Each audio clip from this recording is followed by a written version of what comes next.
Yo guys, what's up? It's been a while since I've done a video like this, okay? So bear that in mind. What I want to talk to you guys about is a case that's currently being reopened in South Africa, and want to talk about it. So it was announced yesterday that the family of a person named Solomon Mahlangu, who was executed during apartheid, is going to be reopened because the family feels like he was tried unfairly. Before I come to a conclusion, my personal thoughts about the whole situation, also what I also wanted to talk about, the death penalty in general, I want to tell you what exactly happened. Okay, so Solomon Mahlangu was a person who had just returned from Eswatini of the months of paramilitary training, and his unit had traveled to Eswatini. Okay, in Eswatini they got false bottom suitcases containing ANC pamphlets. ANC, if you didn't know and you're not from South Africa, ANC is a political party, stand for African National Congress. They have been in charge of the country since 1994, since the election that Nelson Mandela won. Now, other things that these false bottom suitcases contained were guns, ammunition, and explosives. On the 11th of June 1977, Mahlangu and fellow trainees George Lucky Mahlangu and Mondi Motsugan, I'm sorry if I mispronounce these names. These are Zulu names, and I'm obviously not Zulu, so bear that in mind. Sorry in advance. Okay.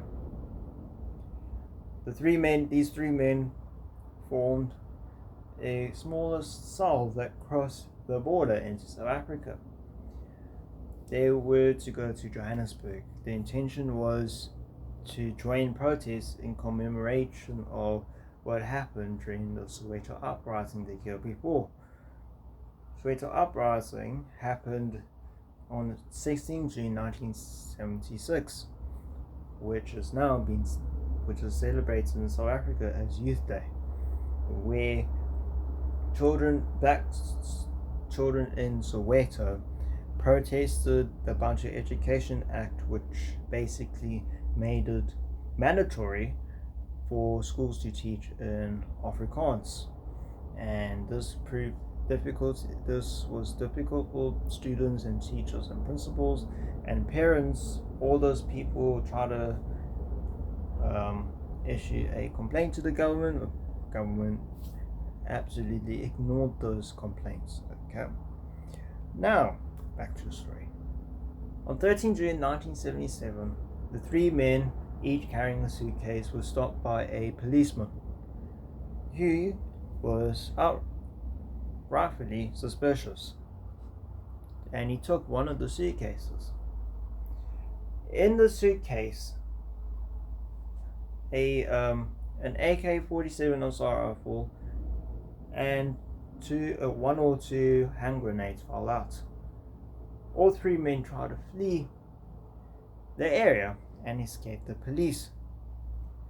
However, Solomon Mahlangu and Motong, I'm just going to call him like that from now on, by the way, unknowingly went in the direction of a police station in John Vorster Square.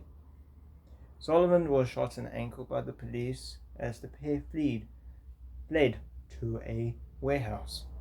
Motong shot and killed two warehouse employees, Rupert Kessner and Kenneth Wolfendale, and wounded another two people. The two were arrested, while George Lucky Mahlangu was the only one that evaded capture. Reason why this is controversial like nowadays is because of the fact that Solomon Mahlangu was charged with 2 counts of murder, 2 counts of attempted murder, and of terrorism according to the Terrorism Act of 1967. And back in the day, if you were charged with those crimes, you would face the death penalty. Reason why this is also controversial is the fact that he did not actually shoot anyone. Like, he didn't actually. It was mainly Mahlangu who actually shot and injured those people, and resulting in the deaths. And currently the family are trying to make sure that the truth gets out through the Truth and Reconciliation Committee, which, if you didn't know, in 1997, Truth and Reconciliation Committee was formed, where white people mainly, who killed people during apartheid could confess, and if they did so under orders, their charges would be dropped and they would be basically forgiven. And famously now, there's a documentary that's going to be releasing soon about Winnie Mandela, but that's a story for another day, because that's pretty messed up, because I've done research on that. But anyways, I digress. So now the family is obviously trying to seek justice, and I don't know how that will work out, like what sort of compensation, if you would say, would come out of this, because seriously, this happened like just over 40 years ago now. Yeah, nearly 50 years. Next year will be 50 years actually.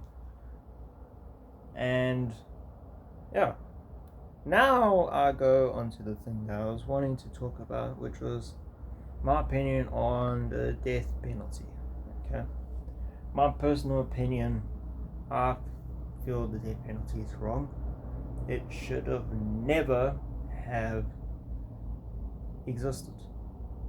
And you might be wondering, well, why is that? Well, it's because we have a right, a universal right, a right to life.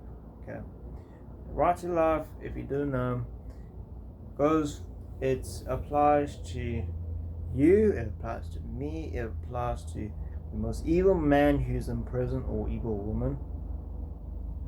It applies to everyone, even if you're in prison, even if you're not in prison. But back in the day, prisoners weren't given this right. If you were to go to prison, you would basically be told that basically your life didn't even matter. And that is a big issue, in my opinion. So when I see all these people getting executed around the world, I'm just disgusted personally. Okay, don't attack me in the comments. I know I'm gonna get some comments about that, but yeah. But if you were wondering what form of execution Solomon Mahlangu had, he was hanged, because that was the form of capital punishment during the time that South Africa had executions. And so you would get executed if you robbed a bank, if you murdered someone, if you raped someone, if you basically all the serious crimes. You'll be lucky if you get a life sentence for any of those back in the day. But moral of the story is, like, the death penalty should have been abolished. It's an old thing of the past, and I feel like there should be a stop to it. But if you guys want me to do this video similar to this, talking about something else relating to history, comment down below, and I'll see you guys all in the next one. Peace.